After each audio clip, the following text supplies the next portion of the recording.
kinetics of polymerization. The three important steps involved in polymerization reactions are: first one, initiation, then propagation, and the third one is termination. So if you write the reactions of these steps, we can write, let I is the initiator,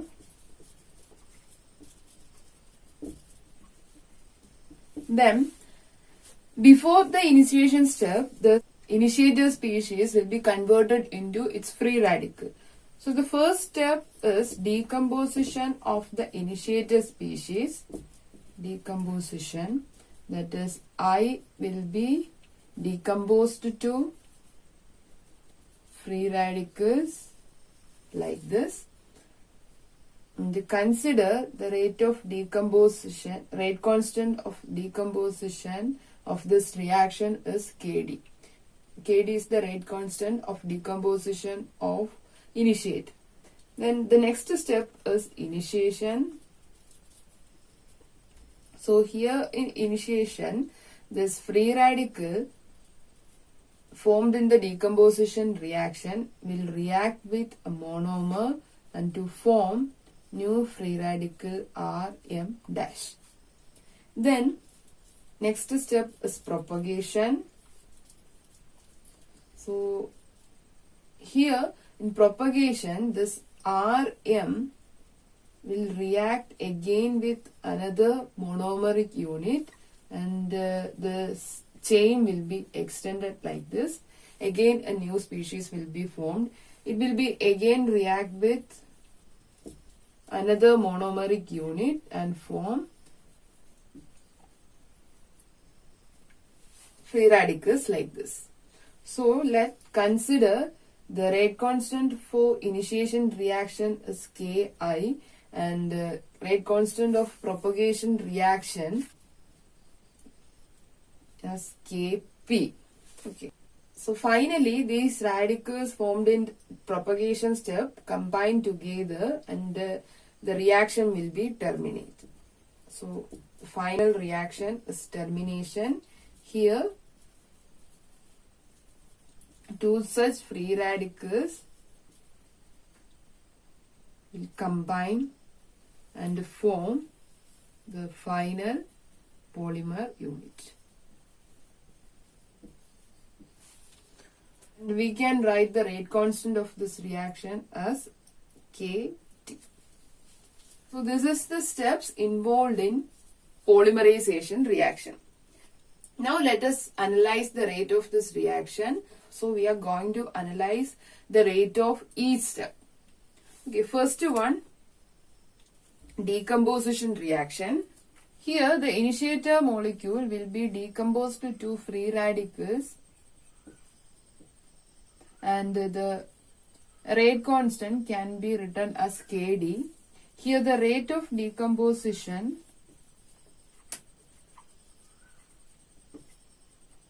Rd will be equal to minus di divided by dt. So rate of change of concentration of initiator.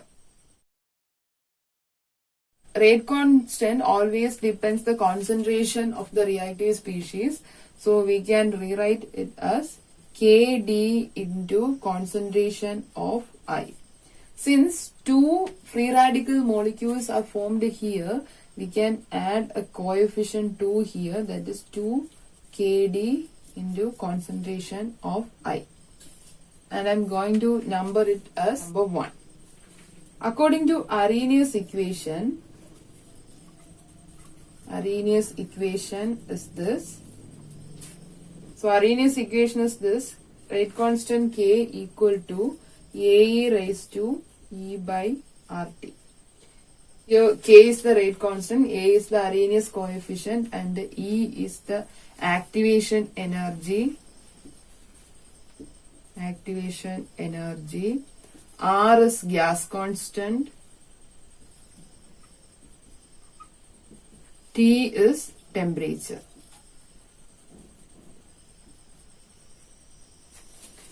So if you rewrite this equation in terms of rate constant for decomposition reaction, it will be like this: Kd equal to A e raised to minus E by RT. By substituting the value of Kd here in this equation number 1, we will get rate of decomposition Rd equal to 2 A E by RT. A e raised to E by RT. And this is equation number 2. So from equation number 1 and 2, it is clear that rate of the reaction depends the concentration of the reactive species and the temperature of the system. So rate always increases with the increasing concentration and increasing temperature. Then the next one is initiation step. Here the free radical formed in the decomposition step will react with a monomeric unit and forms new free radical species like this. And the rate constant of this reaction is Ki. So Ki is the rate constant of initiation step. Rate constant of initiation.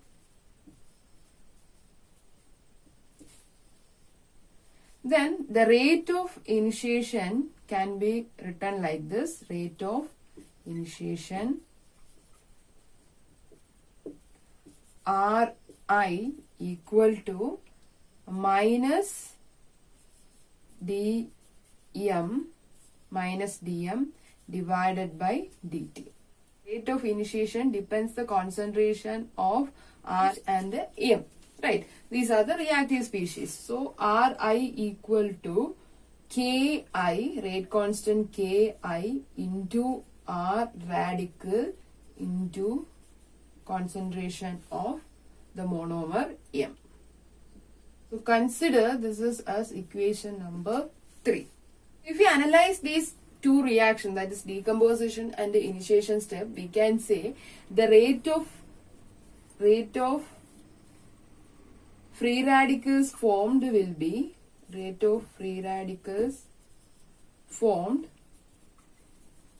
equal to rate of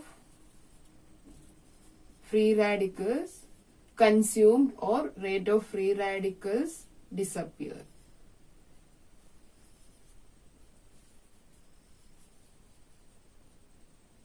Right.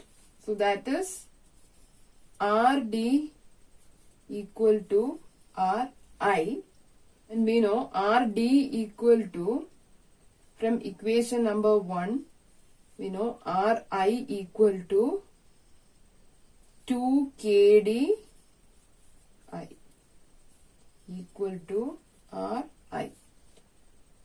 Okay, so we can write Ri equal to 2 Kd I. This is for one fraction. Just imagine if such fractions are there, then the rate of initiation step can be rewritten like this: 2 Kd I into F. So rate of initiation will be equal to F Kd I. So this is equation number 4. And the value of F is always in between 0.6 and 1. Then moving on to the next step, that is propagation step.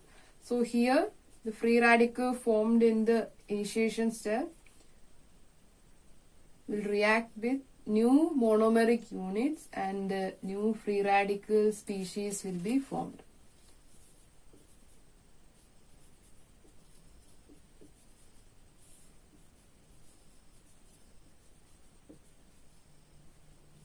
So here rate constant is Kp.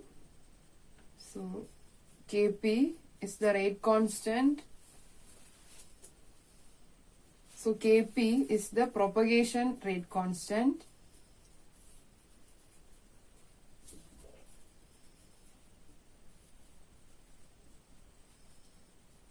propagation rate constant. So the rate of propagation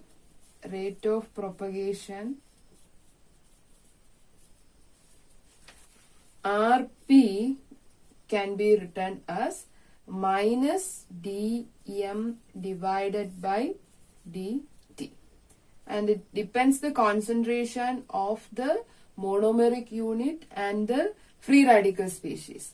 So we can write it as Kp into concentration of monomer M into monomeric radical species. Okay. So consider this is equation number 5. So finally we have termination step, that is the free radicals formed in the propagation step will combine and the polymerization will be ceased. So consider one possible termination reaction like this. That is, it will be terminated like MMR, and assume the rate constant of termination step as KT, and rate of termination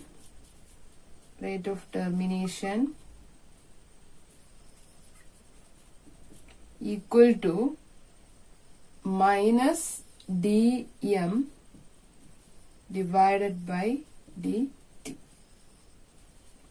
So here RT, rate of termination, will be equal to, it depends the concentration of the radical species, right? So we can write it as RT equal to KT into M radical into M radical. So KT equal to M radical square, concentration of M radical square. So consider this is equation number 6. So according to steady state,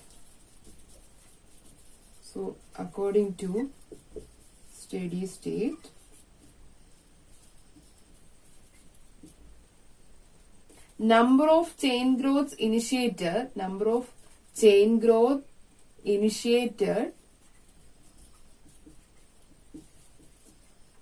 will be equal to number of chain growths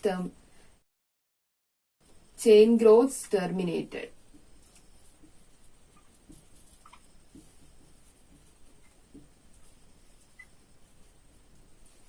So we can write it as rate of initiation will be equal to rate of termination, because number of chain growths initiated will be equal to number of chain growths terminated. So it represents rate of initiation will be equal to rate of termination. These are the equations which we derived in initiation, propagation and termination steps. Equation number 4, 5 and 6. According to steady state, Ri will be equal to Rt. So we can write it as, from these two equations, from equation number 4 and 6, we can write 2FKD I equal to 2KT M radical square. Okay, from this equation we are going to find out the radical concentration. So we can rearrange this equation like this. I'm going to bring this term here. So it will be like this. 2FKD into concentration of I divided by 2KT equal to M radical square. So we'll get M radical square equal to KD divided by KT Fi, and M radical will be equal to, concentration of M will be equal to KD divided by KT Fi, the whole raised to 1 by 2. This is equation number 7.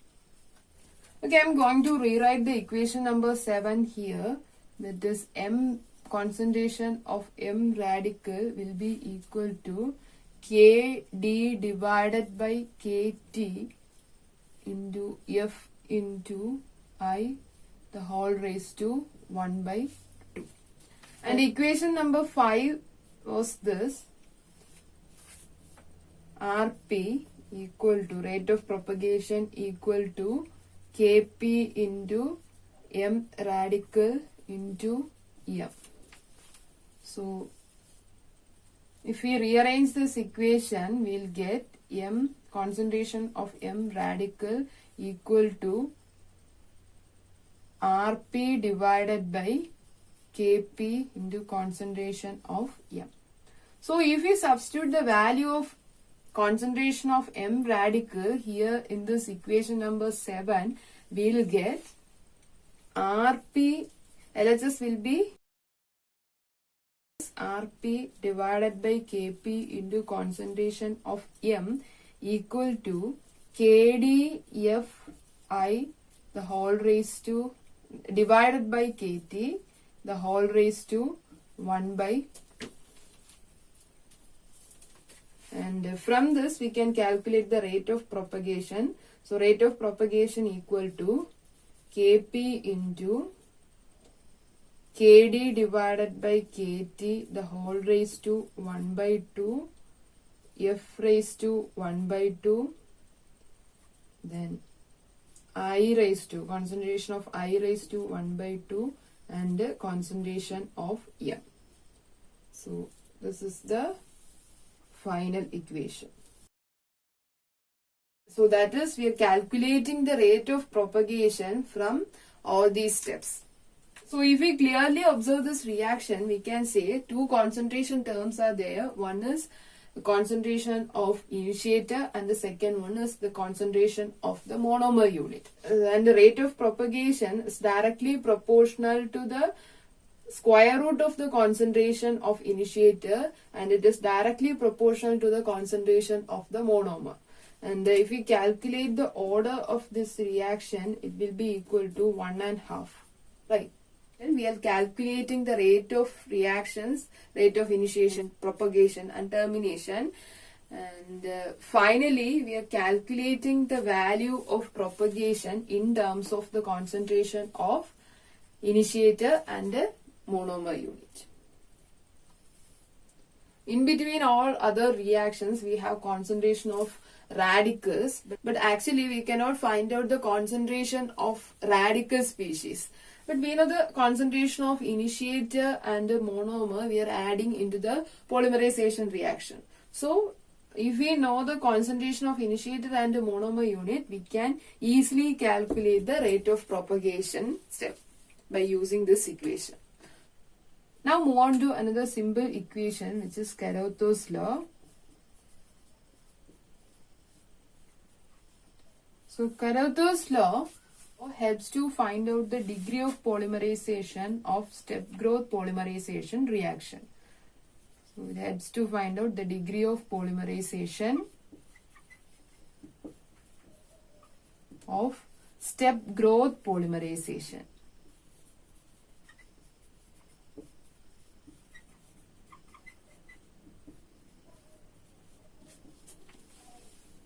So this equation deals with the number average degree of polymerization of step growth polymerization reaction.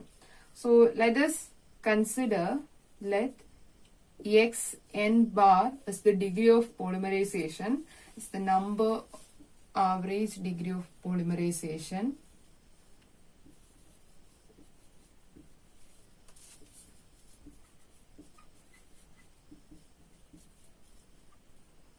Then, according to Carruthers law, number average degree of polymerization will be equal to 1 divided by 1 minus P. Here, P is the fraction of number of molecules present initially and finally. That is P, this term P equal to N0 minus N divided by N. Here, N0 is the number of monomer units.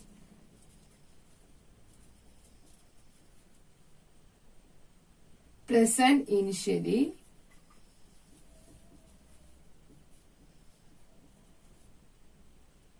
and n is the number of monomer units at the time t.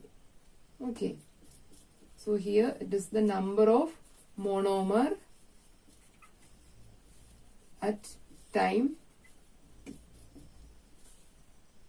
And so from this equation it is clear that degree of polymerization will be very high when the monomeric conversion occurs a high value. That is, during polymerization, during step growth polymerization, the number of monomer units will be reduced and it will be converted into polymers. So N0 may be in step growth polymerization, N0 will be higher than N, right? And the degree of polymerization will be high when the monomeric conversion, the value of monomeric conversion is high. So this is Caruthers law.